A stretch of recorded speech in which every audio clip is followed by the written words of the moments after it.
सबको जय यीशु की। मैं हूं फादर फ्रांसिस पिंटो, आप सबों के सामने फिर एक बार ईश्वर के जीवंत वचनों को लेकर आया हूं। और आज एक बड़ा खास वचन मैं लेकर आया हूं। हो सकता है इस वचन को आपने न जाने हजारों बार सुना होगा, पढ़ा होगा और आपको लगभग कंठस्थ होगा, बाय हार्ट होगा। और आप जैसे मैं इस वचन को पढ़ने शुरू करूंगा, आप बोलोगे हाँ इसको मैं जानता हूं, मुझे पता है। कोई बात नहीं, आज हम जैसे प्रभु की आत्मा हमें प्रेरित करती है वैसे हम उस वचन में जाएं, वचन को सुने और उसकी गहराई को समझने की कोशिश करें।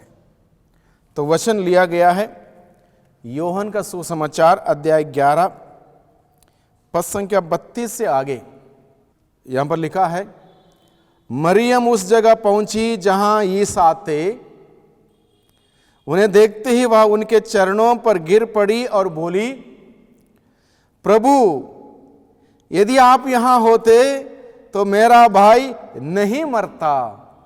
यीशु उसे और उसके साथ आए हुए यहूदियों को रोते देखकर बहुत व्याकुल हो उठे और आह भरकर बोले, तुम लोगों ने उसे कहां रखा है? उन्होंने कहा, प्रभु आइए और देखिए। यीशु रो पड़े। इस पर यहूदियों ने कहा, देखो वे उसे कितना प्यार करते थे। किंतु कुछ लोगों ने कहा, इन्होंने तो अंधों को आंखें दी, क्या वे उसको मृत्यु से नहीं बचा सकते थे? कब्र के पास पहुंचने पर यीशु फिर बहुत व्याकुल हो उठे। वह कब्र एक गुफा थी जिसके मुंह पर एक बहुत बड़ा भारी पत्थर रखा हुआ था। यीशु ने कहा, पत्थर हटा दो। मृतक की बहन मार्ता ने उनसे कहा, प्रभु अब तो दुर्गंध आती होगी, आज चौथा दिन है। यीशु ने उसे उत्तर दिया, क्या मैंने तुमसे यह नहीं कहा कि यदि तुम विश्वास करोगी तो ईश्वर की महिमा देखोगी? इस पर लोगों ने पत्थर हटा दिया। प्रभु की वाणी। Hallelujah, hallelujah, hallelujah. ये प्रसंग जैसे आपने सुना, और मुख्य रूप से ये प्रसंग को उस वक्त प्रार्थना में पढ़ के सुनाया जाता है जब किसी के घर में मौत हुई हो, तीसरा दिन, पांचवा दिन, सातवां दिन या एक महीना हुआ हो। इस वचन को लेकर हम लोग प्रार्थना करते हैं, लोगों को सांत्वना देने का प्रयास करते हैं, कोशिश करते हैं। और निश्चित रूप से इस वचन के द्वारा लोगों को सांत्वना मिलती है क्योंकि प्रभु का वचन है। इस वचन पर मैं आप सबों का ध्यान इस ओर आकर्षित करना चाहता हूं। इसका मुख्य सेंटेंस है यहां पर जो मार्ता ने कहा। जब प्रभु वहां पर चौथे दिन आए, मार्ता और मरियम का भाई लाजरुस, जिसे प्रभु यीशु बहुत प्यार करते थे, जब वो वहां पर नहीं थे, लाजरुस की मृत्यु हुई, उसको दफनाया गया, कब्र में रखा और 4 दिन हो चुके थे। चौथे दिन प्रभु वहां पर आते हैं। जब मार्ता और मरियम को पता चला कि प्रभु आ गए हैं, तुरंत बाहर निकल के जाते प्रभु से मिलने जाती हैं। जैसे यहां पर लिखा है, मरियम उस जगह पहुंची जहां यीशु थे। उन्हें देखते ही वह उनके चरणों पर गिर पड़ी और बोली। मरियम क्या बोलती हैं? यीशु बाहर ही थे, मरियम मिलने आई, उनके चरणों पर गिर पड़ी क्योंकि ऑलरेडी वो दुखी थी। भाई उनका मर गया था, अब कोई सहारा नहीं है, रोजी रोटी कमाने वाला नहीं है, बहुत व्याकुल थी, परेशान थी, एक प्रकार से टूट चुकी थी। जैसे कि जिस किसी के घर में मौत आती है, लोग, उनके करीबी लोग इस प्रकार से टूट जाते हैं, बहुत दुखी होते हैं, निराश होते हैं। उन सबों के लिए खासकर मेरा यह संदेश है, जो किसी के घर में मौत आने पर उनके साथ जुड़े हुए लोग, उस परिवार के लोग दुखी होते हैं, निराश होते हैं, हताश होते हैं। बहुत बार मैंने लोगों को देखा, लोग बाद में प्रार्थना करना छोड़ते हैं, मिस्सा में जाना छोड़ते हैं, चर्च जाना छोड़ते हैं। इतना दुख, इतना दुख, इतना दुख, रो रो के हाल बहुत बुरा। इन ऐसे लोगों से मैं इस वचन को लेकर बात करना चाहता हूं मुख्य रूप से। और मरियम यहां पर क्या बोलती है? यीशु के चरणों पर गिर पड़ी और बोली, प्रभु यदि आप यहां होते तो मेरा भाई नहीं मरता। आप मेरे पीछे इस वचन को दोहराइए। मरियम ने क्या कहा? प्रभु यदि आप यहां होते मेरा भाई नहीं मरता। कितना जबरदस्त स्टेटमेंट देखिए। मुझे नहीं लगता मरियम ने बड़ी थियोलॉजी पढ़ी थी, इस शास्त्र पढ़ा था, लेकिन ये स्टेटमेंट देखिए कितने थियोलॉजिकल, कितने ज्ञान से भरपूर।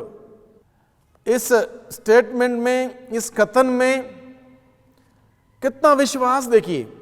संभवतः मरियम को मालूम भी नहीं था कि उसने इतनी बड़ी बात कह दी। इसका अर्थ क्या है? दोबारा पढ़ें। मरियम बोलती है, प्रभु यदि आप यहां होते तो मेरा भाई क्या होता? नहीं मरता। इसका अर्थ क्या है? यदि आप यहां होते, यदि आप यहां होते, आप कौन? जीवन। प्रभु ने कहा मैं हूं जीवन। प्रभु ने कहा मैं हूं जीवन, मैं हूं पुनरुत्थान। इसका अर्थ यह है, यदि जीवन यहां होता तो मौत कहां से आती? इसका अर्थ यह है, मरियम क्या बोलती है? यदि जीवन यहां होता तो मौत कहां से आती? सिंपल तरीके से समझने का प्रयास करें। यदि दिन होता तो रात कहां होती? जहां दिन है रात नहीं है, जहां उजाला है वहां अंधेरा नहीं है,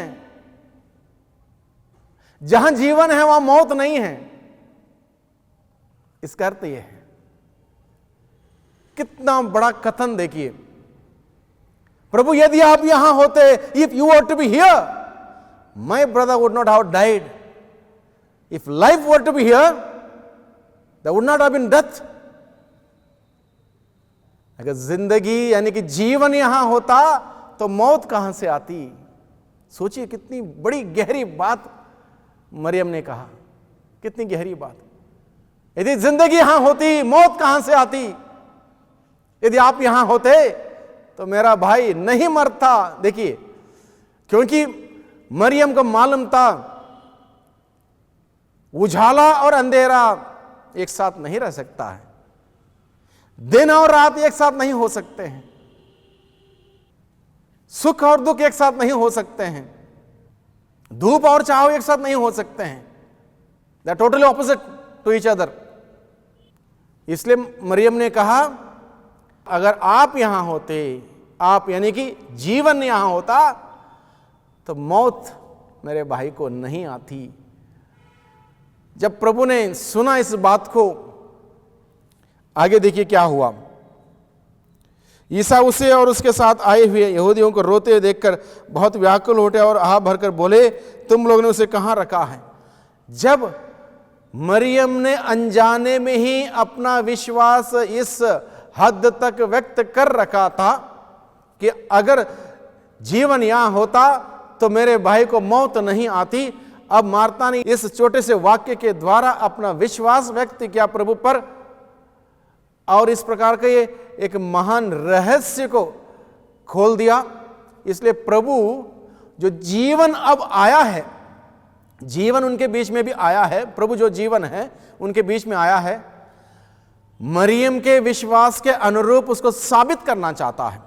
मरियम ने ऑलरेडी कह रखा, प्रभु यदि जीवन यहां होता, यानी कि आप यहां होते, मौत यहां पर नहीं होती, यहां जीवन ही होता, मेरा भाई नहीं मरता।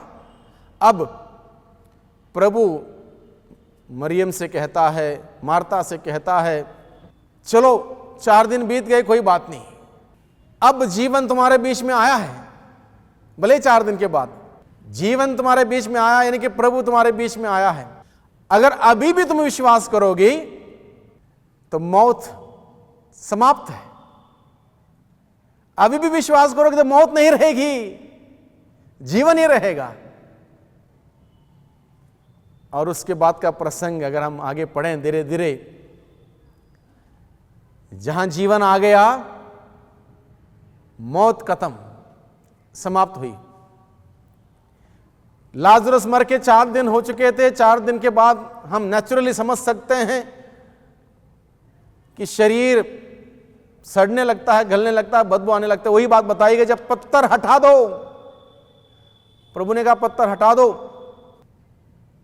लाजरस के बहनों ने कहा प्रभु 4था दिन है, दुर्गंध आती होगी, रहने दो। प्रभु ने कहा आपने तो कहा कि यदि जीवन यहां होता मौत यहां पर नहीं होती। कोई बात नहीं, जीवन यहां पर आया है तो जीवन आया है तो मौत यहां पर नहीं रहेगी, जीवन ही रहेगा। तो उसके बाद प्रभु ईश्वर को धन्यवाद देता है और लाजरस के कब्र के पास खड़े होके बोलता है, लाजरस मैं जीवन हूं, तुमको बुला रहा हूं, बाहर आ जाओ। जीवन मरे हुए लाजरस के शरीर में प्रवेश कर गया। मुर्दा जो 4 दिन हो चुका था, जीवन आ गया उसमें, बाहर आ गया। कितनी बड़ी बात देखिए, कितनी बड़ी बात। प्रभु हम सबों से क्या कहता है? प्रभु ने कहा मैं हूं जीवन, मैं हूं पुनरुत्थान, मैं हूं सत्य, मैं हूं मार्ग। यकीन तो करें, विश्वास तो करें, अपनाएं, आजमाएं। मरियम ने तो कहा, हो सकता बिना जाने ही उसने कहा होगा यदि जीवन यहां होता मौत यहां पर नहीं होती। आप नहीं थे, मौत आ गई। तो प्रभु ने कहा कोई बात नहीं, अब भी जीवन तुम्हारे बीच में आ गया है, मौत समाप्त हो जाएगी। और लाजरस को बाहर बुलाया प्रभु ने, यह कहते हुए लाजरस बाहर आ जाओ। और लाजरस मृतक बाहर निकला, जीवन आ गया उसके अंदर। क्योंकि जीवन, जैसे मैंने पहले कहा, जहां दिन है वहां रात नहीं हो सकती है, जहां जीवन है वहां मृत्यु नहीं हो सकती है, जहां सुख है वहां दुख नहीं हो सकता है। तो जीवन वहां पर आ चुका था। प्रभु यीशु, प्रभु ने बुलाया लाजरस को। उसका शरीर जो मर गया था, क्षीण दशा में था, जीवन के शब्दों को सुनकर बाहर निकल आया। Hallelujah, hallelujah. यीशु की स्तुति हो, यीशु को धन्यवाद। तो कितने सांत्वना भरे शब्द देखिए, कितने हमें हिम्मत देने वाले शब्द देखिए। हम लोगों ने हो सकता है इस वचन को हजारों बार सुना होगा, पढ़ा होगा। गहराई देखिए इस वचन की, एक खजाना है। ईश्वर का वचन जितना हम पढ़ेंगे, जितना सुनेंगे, जितना उसके अंदर घुस जाएंगे, उतना जीवन निकल के आएगा।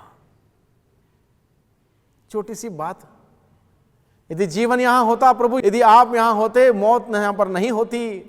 कितने करेक्ट है। दोनों एक साथ नहीं रह सकते, जीवन और मृत्यु एक साथ नहीं रह सकते हैं। तो इसी बात को हम अप्लाई कर सकते हैं हमारे जीवन में, अन्य बातों में। बहुत सारे लोग जिंदगी के तमाम परेशानियों से, मुसीबतों से जकड़े हुए निराश होते हैं। तो हमें प्रभु से ये कहना चाहिए, प्रभु आप यहां होते, मैं निराश नहीं होता, मैं परेशान नहीं होता। मेरे निराशा में मेरे जीवन में आइए। यदि आशा से भरपूर प्रभु मेरे जीवन में आएंगे, क्या निराशा मेरे जीवन में रहेगी? यह वचन जो मैं सुना रहा हूं, उम्मीदों को जगाने वाले वचन, जीवन देने वाले वचन, हमारा निराशाओं में आशा जगाने वाले वचन है। और वचन कौन है? स्वयं प्रभु यीशु है, जो आदि में शब्द था, शब्द ईश्वर के साथ था, शब्द ईश्वर था, समय और काल के अंतर्गत इस धरती पर मनुष्य बन के आया, वही है। वो आशा दिलाने वाले, आशा जगाने वाले प्रभु हमारे साथ रहेंगे। निराशा रहेगी? नहीं रहेगी। हम लोग बीमार पड़ते हैं कहीं प्रकार से, दवाई करते हैं, इलाज करते हैं, भागदौड़ करते हैं, कई बार दवाई करते करते कर्जा होता है, कितने परेशान हो जाते हैं। बीमारी के बीच में अगर हम प्रभु से कहें, प्रभु यदि आप यहां होते मैं बीमार नहीं पड़ता, यानी कि अपना विश्वास प्रभु पर प्रकट कीजिए, व्यक्त कीजिए, क्योंकि प्रभु परिपूर्णता के जीवन से भरा हुआ प्रभु है। प्रभु परिपूर्णता से भरा हुआ प्रभु है। अगर परिपूर्णता से भरा हुआ प्रभु यहां होगा, क्या मेरे जीवन में अधूरापन होगा? नहीं होगा। मुझे बहुतायत का जीवन मिलेगा, परिपूर्णता का जीवन मिलेगा। यदि आप यहां होते तो यह नहीं होता, बल्कि जीवन होता, परिपूर्णता होती, आशा का किरण मेरे जीवन में होता। मैं निराश नहीं होता, मैं हताश नहीं होता, मैं मायूस नहीं होता, क्योंकि आप यहां हैं। किस बात की कमी होगी? किस बात की कमी होगी? तो इस प्रकार से हम प्रभु को अपनाएं और आजमाएं। स्रोतकर्ता बताता है, स्रोत 34 पद संख्या 9 में, परख करके देखो कि प्रभु कितना भला है। Taste and see that the Lord is good. परख करके देखो, कौन सी बात हमें इतनी बड़ी होगी जब प्रभु हमारे साथ रहेगा? कौन सी बात इतनी मुश्किल होगी? संत पौलुस बताता है इस बात को रोमियो के लिखे हुए पत्र अध्याय 8 पद संख्या 25 में। कौन सी बात हमें ईश्वर के प्रेम से वंचित कर पाएगी? क्या भूख? क्या जोखिम? क्या तलवार? क्या नग्नता? क्या अत्याचार? क्या संकट? क्या महामारी? कौन सी बात? कुछ भी हमें प्रभु से और प्रभु के प्रेम से वंचित नहीं कर पाएगी। इसलिए हम प्रभु से कहें, प्रभु यदि आप यहां होते, क्या होता? सब कुछ होता, जीवन होता, खुशियां होती, आनंद होता, शांति होती। तो उस प्रभु को हम बुलाएं हमारे जीवन में, उस प्रभु को हम हमारे जीवन में बुलाएं। प्रभु आ जाइए मेरे जीवन में, प्रभु को बुलाएं। आ जाइए मेरे घर में। मार्ता और मरियम का घर उनके भाई लाजरुस के मरने के बाद दुख के सागर में डूबा हुआ था। जैसे कि हम उस प्रसंग में पढ़ते हैं, बहुत सारे लोग वहां पर मातम मनाने के लिए, दुख मनाने के लिए वहां पर आए हुए थे। और ऐसे उस दुख से भरा हुआ उस घर में जब प्रभु ने प्रवेश किया, क्या हुआ? दुख निकल गया, दुख निकल गया। क्या आ गया? सुख आ गया, सुख आ गया। बहुत बार हम लोग मार्ता मरियम के जैसे हमारे परिवार में दुख आता है, मुसीबत आती है, परेशानी आती है, दिक्कतें आती हैं, बीमारी आती है, वैसा हुआ, ऐसा हुआ, कर्जा हुआ, कैंसर हुआ, वो हुआ, ये हुआ, हम बिल्कुल टूट पड़ते हैं, बिल्कुल निराश हो जाते हैं, बिल्कुल हिम्मत हार बैठते हैं। क्यों? जरूरी नहीं है। जरूरी यह है भाइयों बहनों, उस प्रभु को बुलाइए अपने दुख में, अपने बीमारी में, अपने परेशानी में, अपने मुसीबत में। प्रभु को बुलाइए। जब प्रभु आएगा, जीवन आएगा। जब प्रभु आएगा, तंदुरुस्ती आएगी, स्वास्थ्य आएगा, खुशियां आएंगी, टेंशन दूर होगा। जब प्रभु रहते टेंशन कोई करेगा? पॉसिबल ही नहीं है। जब प्रभु रहेगा, वो है मेरा जीवन का मालिक, वो मेरी देखरेख करेगा, वो मेरे लिए इंतजाम करेगा, मेरे लिए प्रबंध करेगा। मैं क्यों भयभीत हो जाऊं? मैं क्यों परेशान हो जाऊं? मैं क्यों चिंता करूं? प्रभु ने स्वयं कहा है, किसी बात की चिंता मत करो। जब उसने प्रभु ने कहा है किसी बात की चिंता मत करो, हम छोटी छोटी बातों को लेकर चिंता क्यों करें? यकीन करें, विश्वास करें उस प्रभु पर, श्रद्धा भक्ति आस्था रखें, विश्वास रखें। उसने अगर कहा है चिंता मत करो किसी बात को लेकर, क्या खाएं क्या पिएं क्या पहने, प्रभु ने कहा है तो क्यों चिंता करें, क्या खाएं क्या पिएं क्या पहने। और प्रभु कितने सुंदर तरीके से बताता, आकाश के पक्षियों को देखो, वे ना तो बोते हैं ना लुनते हैं ना बखार में जमा करते हैं, फिर भी तुम्हारा स्वर्गीय पिता उन्हें खिलाता पिलाता है, क्या तुमको खिलाएगा नहीं पिलाएगा नहीं, क्यों टेंशन कर रहे हो।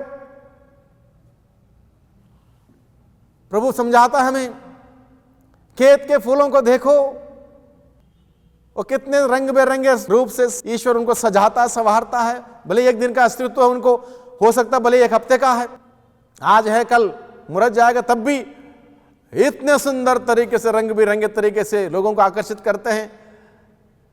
तो हम क्यों मुरझा जाएं, हमको निराश रहें, हमको मायूस रहें, हम क्यों हताश रहें।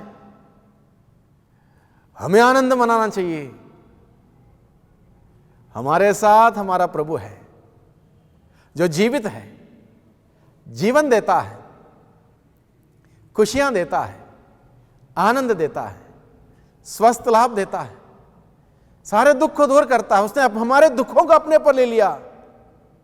उसके कोड़े खाने से हमसे भी भले छिंगे हुए हैं, उसके घावों के द्वारा हमें शांति मिली है। क्यों हम परेशान रहें। कितने सारे लोगों से हमें बात करता हूं रोज, लोग बहुत उदास, बहुत मायूस, बहुत दुखी, बहुत परेशान, बहुत टेंशन। क्यों भाई। प्रभु को बुलाइए आपके जीवन में, आपकी परिस्थिति में प्रभु को बुलाइए। प्रभु आएंगे, सब कुछ लेकर आएंगे। आपकी परिस्थिति बदल जाएगी। प्रभु नहीं रहेगा दुख रहेगा, प्रभु नहीं रहेगा तो जीवन तो नहीं रहेगा, स्वस्थ लाभ नहीं रहेगा, टेंशन में रहोगे। प्रभु का स्वागत कीजिए, हर दिन आजमाइए उस प्रभु को, परख करके देखो कि प्रभु कितना भला है। धन्य है वह मनुष्य जो प्रभु की शरण में जाता है। धन्य है वह मनुष्य जो प्रभु की शरण में जाता है। प्रभु की शरण में जाइए। बाइबल बताता है धन्य है वह मनुष्य जो प्रभु की शरण में जाता है। उसके शरण में जाइए और उसके बाद देखिए प्रभु क्या करता है। परख करके देखने की जरूरत है। उस प्रभु को परख करके देखने की जरूरत है। कितना दयालु है, कितना सहनशील है, कितना प्रेममय है, कितना हमें माफ करने के लिए तैयार रहता है। क्यों हम दुखी हों, क्यों उदास हों, क्यों मायूस हों, क्यों निराश हों, प्रभु तैयार है हमारे साथ खड़े होने के लिए। प्रभु तैयार है। भाइयों बहनों, याद रखिए वह ईश्वर आपके साथ खड़ा है। एहसास कीजिए इस बात का। वह ईश्वर जिसने आपको अपने लहू की कीमत से, निर्दोष निष्कलंक लहू की कीमत से खरीदा है, वो ईश्वर आपके साथ है। He is with you. Believe this, he is there with you. He has promised, I am with you, even at the end of the time I am with you. पूरे दुनिया छोड़ के आपको जाएंगे, आपके रिश्तेदार आपको छोड़ के जाएंगे, आपके दोस्त आपको छोड़ के जाएंगे, मैं तुम्हारे साथ हूं। ही हैज प्रॉमिस्ड। क्यों निराश हो? जब आपके साथ आपका प्रभु खड़ा है, जब आपके साथ आपका प्रभु आपके साथ है, और किसी का साथ आपको चाहिए? यदि आप यहां होते, यानी कि जीवन आप में होता, प्रभु आप में है, प्रभु अगर मुझ में है, कोई कमी नहीं रहेगी, कोई कमी नहीं रहेगी। मार्था मरियम के जीवन में जब प्रभु 4 दिन तक नहीं आए थे, चौथे दिन आए, जब प्रभु आए जीवन आया, सारे दुख खत्म, सारे टेंशन दूर। प्रभु को हम बुलाएं हमारे घर में, हमारे जीवन में, हम प्रभु को बुलाएं। जब प्रभु आएंगे सब कुछ होगा, सारी आशीष होगी। आइए हम दुआ करें। प्रभु का वचन हमने सुना और मुझे पूरा विश्वास है इस वचन के द्वारा प्रभु ने बहुत सारे लोगों को ब्लेस किया है, बहुत सारे लोगों को बहुत आशीष प्रदान की है, बहुत हिम्मत दी है, साहस दिया है, विश्वास का वरदान दिया है, मुझे पता है। हम प्रभु से प्रार्थना करें। प्यारे प्रभु जी, हम आपको धन्यवाद देते हैं। आपने सुंदर तरीके से हम सबों से बातें की अपने वचन को लेकर। कितना आनंद आता है प्रभु आपके वचनों के द्वारा, वचनों को सुनने से, पढ़ने से, ग्रहण करने से कितना आनंद आता है। धन्यवाद प्रभु। इसी प्रकार से हम सभी आपके वचनों को सुनते रहें, आपके वचनों को समझते हुए उसके अनुसार जीवन व्यतीत करते हुए आनंद प्राप्त कर सकें, जीवन प्राप्त कर सकें, खुशियाँ प्राप्त कर सकें, शांति प्राप्त कर सकें, आपका पवित्र प्यार को प्राप्त कर सकें। इस प्रकार से प्रभु हम सबों के जीवन में आपका जीवन दिन प्रतिदिन उमड़ता रहे, बहुतायत में उमड़ता रहे। दुआ करते हैं उद्धारकर्ता यीशु मसीह के नाम से, आमीन।